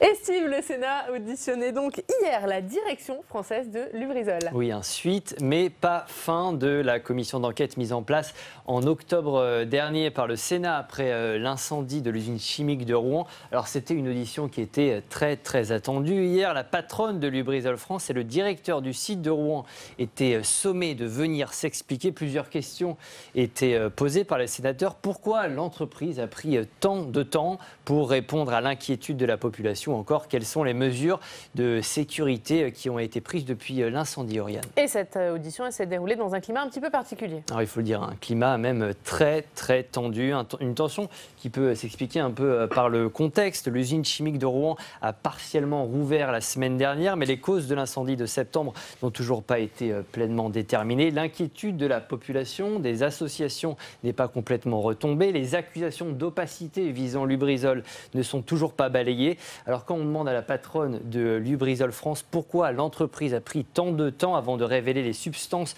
qui sont parties en fumée, elle nous répond technique. Écoutez. Ce qui peut être compliqué dans le cas d'un incendie comme celui que nous avons vécu, c'est qu'il y a des informations qui sont parfois complexes, il y a du jargon métier, il y a des fiches de données de sécurité. Et pour revenir à la liste des produits qui étaient sur le site, les services de l'État ont publié 479 fiches de données de sécurité, ce qui peut expliquer pourquoi tout ça peut paraître opaque. Voilà, autre point de tension, Oriane, la question des indemnisations. C'est un point qui avait largement été abordé lors des précédentes auditions. Souvenez-vous, le PDG du groupe promettait devant les sénateurs d'indemniser les populations victimes de l'accident. Eh bien, hier, la directrice a tout simplement refusé de détailler son plan d'indemnisation. Écoutez. S'agissant de quelque chose que notre numéro 1 mondial a décidé de faire proactivement, sans que nous n'y soyons poussé d'aucune façon, je dirais que ça correspond à une volonté de l'entreprise et je pense qu'on peut aussi respecter le fait que l'entreprise ne veuille pas tout préciser dans les détails et donner toutes les informations chiffrées. Je crois que ça n'interfère pas dans la compréhension, l'explication de cet incendie et les leçons qu'on pourrait apprendre de cet incendie. Voilà une réponse, on peut l'imaginer, qui a passablement agacé les sénateurs. Ils ne se sont pas laissés faire, les sénateurs. Ils sont revenus plusieurs fois à la charge pour avoir une réponse à leurs questions. Finalement, la patronne de Lubrizol France s'est engagée à transmettre par écrit les informations concernant les indemnisations. Affaire à suivre. Et on la suivra bien sûr et on va voir comment tout ça a été perçu en Normandie puisqu'on va tout de suite se rendre à Rouen, retrouver nos partenaires de Paris-Normandie. Bonjour Thierry Rabillet, oui, rédacteur en chef de Paris-Normandie. Est-ce que les explications données par Lubrizol ont été jugées convaincantes ? Non, pas franchement. Effectivement, cette omerta sur le montant des indemnités, uniquement en répondant on indemnise, c'est le discours que tiennent les dirigeants du Lubrizol depuis plusieurs semaines. Certes, il y a des sommes qui ont circulé, mais toujours elles n'ont jamais été confirmées. Et de savoir finalement combien les commerçants, les artisans qui ont été fortement impactés ces dernières semaines dans leur activité professionnelle sur le montant des indemnisations, c'est quand même étrange de ne pas pouvoir communiquer des tranches et de donner des exemples précis. J'ai entendu l'audition de Mme Striga. Elle a dit qu'elle avait communiqué à Hervé Maurey, aux membres de la commission, par écrit les réponses concernant les montants des subventions. Mais pourquoi ne pas le prononcer alors que cette audition était publique, elle était retransmise sur votre site internet? C'est quand même étrange de ne pas pouvoir communiquer alors que depuis le début de l'histoire, c'est toujours la transparence qui est répétée à longueur de journée, à longueur de comité. Il y a même un comité qui s'appelle le comité de la transparence qui a été installé par le Premier ministre Édouard Philippe. Donc c'est assez inexplicable de ne pas vouloir donner des chiffres comme si le chiffre était tabou. On sait que l'actionnaire de Lubrizol est américain. On sait qu'aux États-Unis, généralement, ils sont beaucoup plus transparents avec les chiffres qu'en France. Donc c'est un petit peu étonnant que la culture américaine de rendre public les chiffres ne se distille pas jusqu'en Normandie, jusqu'à Rouen. Et du coup, est-ce que l'inquiétude, les doutes sont toujours présents à Rouen près de 3 mois après l'incendie ? Oui, toujours. Vous avez pu voir circuler, il y a toujours des pétitions qui ont été activées par différentes associations, des associations non gouvernementales. Il y a aussi des groupements écologistes qui font circuler des pétitions, qui réunissent des centaines de signatures. Après, il faut toujours se méfier de qui signe ces pétitions. C'est comme dans le collectif Lubrizol qui rassemble plus de 27 000 membres aujourd'hui. Et parmi ces 27 000 membres, il y a beaucoup de gens qui sont extérieurs, qui compatissent avec l'inquiétude des Rouennais. Mais globalement, ils ne sont pas tous rouennais. Et donc, on a pu s'en apercevoir il y a quelques jours lorsqu'il y avait devant le palais de justice de Rouen 18 personnes qui se sont retrouvées un jeudi soir. Et ça a créé beaucoup d'amertume, même dans le groupe du collectif Lubrizol, où les gens se sont un petit peu déchirés. Il y a eu beaucoup d'incompréhension. Ils se sont dit, on se bat, vous voulez qu'on se batte? On était 18 devant le palais de justice pour demander des comptes. C'est pas suffisant. On est 26 dans le groupe. On était 18 à être dehors le soir, dans la nuit, dans le froid, pour demander des comptes à Lubrizol. Donc, vous voyez, il y a toujours un décalage entre les craintes qui sont exprimées parfois sur les réseaux sociaux et la réalité du combat sur le terrain. Alors, l'information récente, en tout cas, c'est la réouverture partielle de cette usine Lubrizol. Le feu vert a été donné. Comment ça a été vécu sur place? Pour l'instant, ça a été vécu puisqu'il n'y a pas de production, il n'y a pas de mélange chimique, donc c'est-à-dire qu'il n'y a pas d'activité purement industrielle. On est sur du mélange de produits inertes et qui ensuite est directement mis sur les palettes et ensuite sur des camions et qui va sur des sites de stockage extérieurs. Donc on est sur, on va dire, une reprise industrielle partielle et qui n'est pas véritable. Le véritable décollage industriel de Lubrizol, ce sera sûrement autour de mi-janvier, car vous vous doutez bien que Lubrizol, ayant obtenu cette première autorisation, s'active et travaille d'arrache-pied pour justement qu'à partir de mi-janvier, qu'ils puissent recommencer à faire de la véritable production industrielle, là en mélangeant des produits, en les chauffant avec un mélange chimique. Et là, ce sera vraiment pour eux, ça sera vraiment le jour J, ce sera vraiment l'heure de vérité, mi-janvier 2020 pour Lubrizol. Et on lit dans Paris-Normandie aujourd'hui que le site est sous surveillance, sous contrôle quotidien dans le cadre du redémarrage de ces deux unités. On va voir la une de Paris-Normandie, Thierry Rabillet, une consacrée à la mobilisation. Les usagers des transports subissent la grève, c'est la galère. Voilà, c'est à la une de Paris-Normandie. Merci beaucoup d'avoir été avec nous, Thierry Rabillet. Une réaction, Fabrice, 3 mois après cet incendie. On entend Thierry Rabillet nous dire toujours l'inquiétude, toujours les doutes, toujours le flou. Alors déjà, on voit que le Sénat maintient son rôle. Oui, mais c'est intéressant parce qu'en l'espace de quelques mois, on l'avait vu dans l'affaire Benalla, on voit dans l'affaire Lubrizol que le Sénat maintient la pression. C'est un enjeu public, je dirais même de santé publique. On ne connaît pas toutes les conséquences encore de cette catastrophe. C'est quelque chose de grave qui s'est produit à Rouen. 3 mois après, il y a une pression qui est maintenue, il y a des questions qui restent sans réponse. Et là, on voit qu'il y a une bataille de communication, un truc un peu ubuesque quand même. On parle de comité de transparence, etc. Ça remonte au sommet de l'État. Il y a le Premier ministre qui prend les choses en main. On a eu des défilés ministériels à ne plus que savoir qu'en faire à Rouen. Et aujourd'hui encore, il y a des questions qui restent sans réponse. Et puis surtout, on sent que les réponses sont retenues. C'est ça qui est quand même assez gênant, me semble-t-il. Voilà ma réaction. Ce qui est très intéressant, c'est que le principal actionnaire du groupe Lubrizol, c'est Warren Buffett, qui est un milliardaire américain qui a fait énormément pour la philanthropie et qui a décidé de signer le Giving Pledge de Bill Gates et de donner une partie de sa fortune, de ne pas la laisser à ses enfants, mais de la donner à des fondations. Donc on voit que c'est quelqu'un pour qui la société compte, pour qui l'image compte aussi. Et donc, en maintenant la pression, c'est bien parce que ce plan d'indemnisation, c'est une des choses d'ailleurs qui fait qu'on a assez peu cherché sa responsabilité, c'est que dès le début, ils ont dit qu'ils indemniseraient notamment les agriculteurs assez généreusement. Donc, il faut maintenir la pression pour qu'ils tiennent sa parole. Il faut penser d'abord aux habitants, à l'aspect écologique, mais aussi l'aspect économique. Pour eux, c'est dramatique. Il y avait toute une zone économique qui vivait autour de cette usine. Les prix de l'immobilier se sont effondrés pour ceux qui habitaient juste à côté, en moyenne sur la ville de Rouen. Donc il y a des conséquences extrêmement dommageables pour les gens. Et puis, dernier point, conséquences très importantes sans doute pour les élections municipales à venir à Rouen. Il va falloir surveiller de près les thématiques de la campagne et notamment les candidats qui vont vouloir incarner l'écologie. Et vous avez raison, on suivra tout ça. On va terminer avec nos partenaires des télés locales, avec ces sites, ces Vésos qui inquiètent. On va aller en Haute-Savoie, le groupe suisse Safram qui transporte et qui stocke des matières premières chimiques. Un entrepôt est situé à La Roche-sur-Foron, c'est en Haute-Savoie depuis 2007. Mais l'endroit qui est classé ces Vésos depuis une dizaine d'années a vu son seuil de dangerosité relevé, ce qui inquiète les habitants. On va voir tout ça avec Victoria Lopez de Bite-Mont-Blanc. C'est une essence de coriandre Et voilà, et qui effectivement est dangereuse pour l'environnement. Coriandre, paprika, gingembre, orange ou encore poivre. Ce sont autant d'essences utilisées par l'industrie chimique pour fabriquer des parfums ou des produits alimentaires.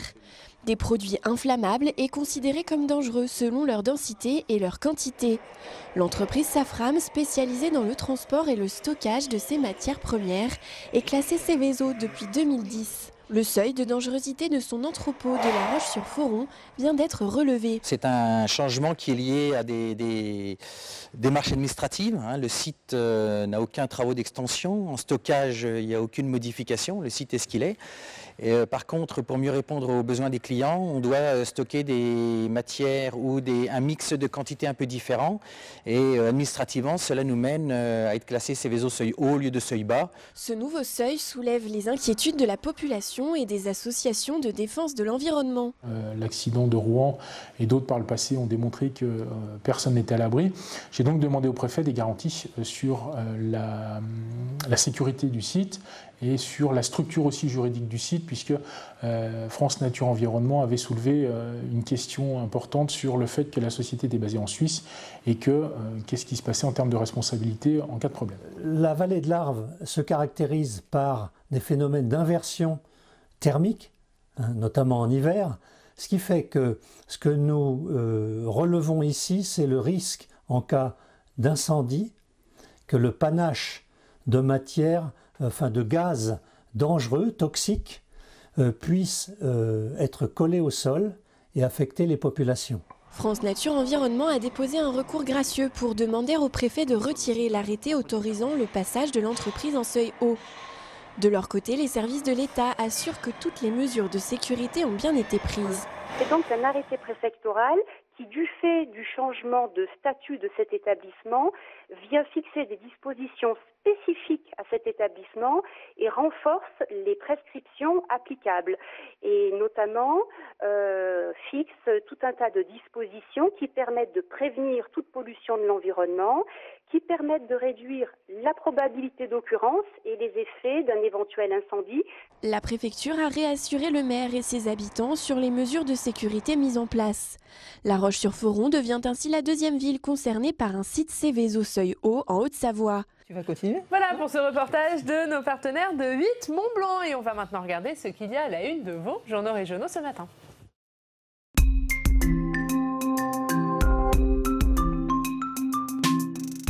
Et Steve, à la une des quotidiens régionaux ce matin, pas de surprise, la réforme des retraites. Oui, Ouest France qui nous dit que le gouvernement veut aller vite. Le projet de loi sur les retraites devrait être transmis au Conseil d'État avant Noël. Noël, c'est bientôt. Hein. Regardez cette photo, Édouard Philippe, les yeux rivés. Non, c'est pas celle-ci. Ah, presque, si, c'est celle-là. Ouest voilà. France, on est bon. Regardez, voilà, on va se rapprocher un petit peu. Édouard Philippe qui a les yeux rivés sur Philippe Martinez. Si on s'approche un peu, on devine un sourire un peu pincé, peut-être un peu d'amertume ou de fatigue même dans le visage du Premier ministre. Ouest France qui revient sur une réforme qui divise profondément les Français.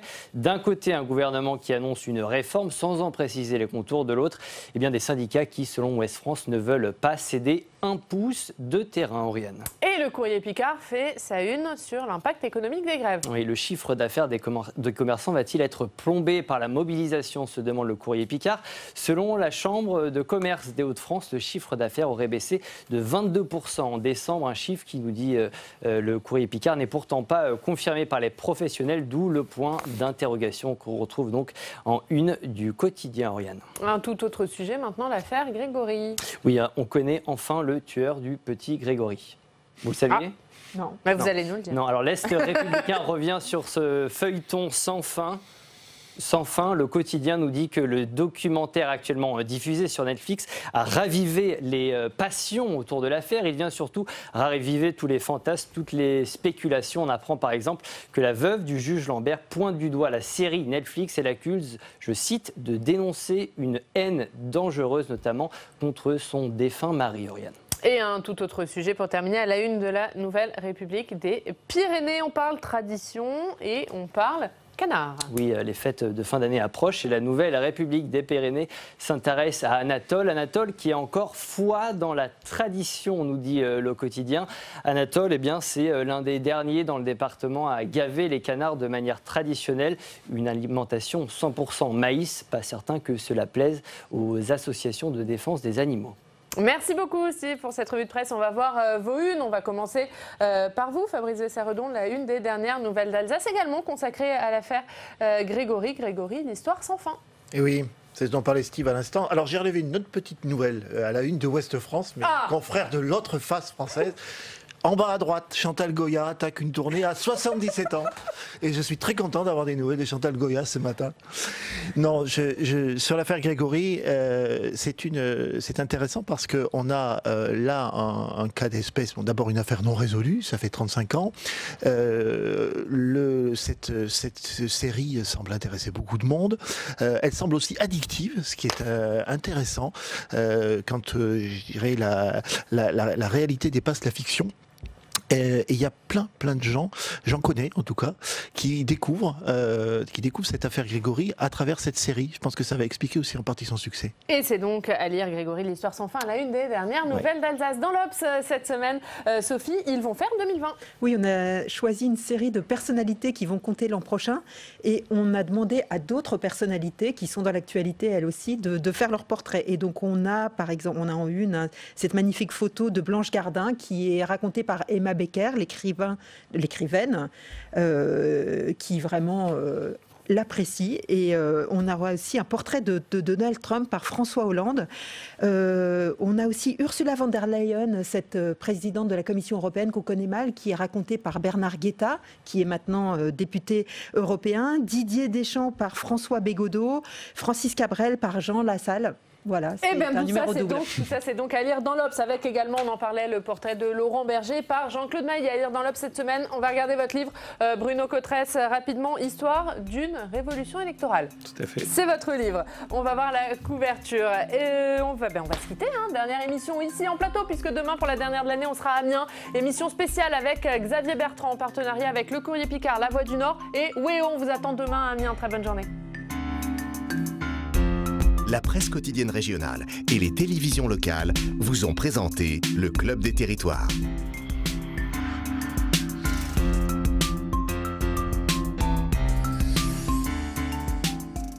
La Mutuelle nationale territoriale, la mutuelle des agents des services publics locaux, vous a présenté le Club des Territoires. Engie, acteur engagé dans la transition zéro carbone des régions, vous a présenté le Club des Territoires.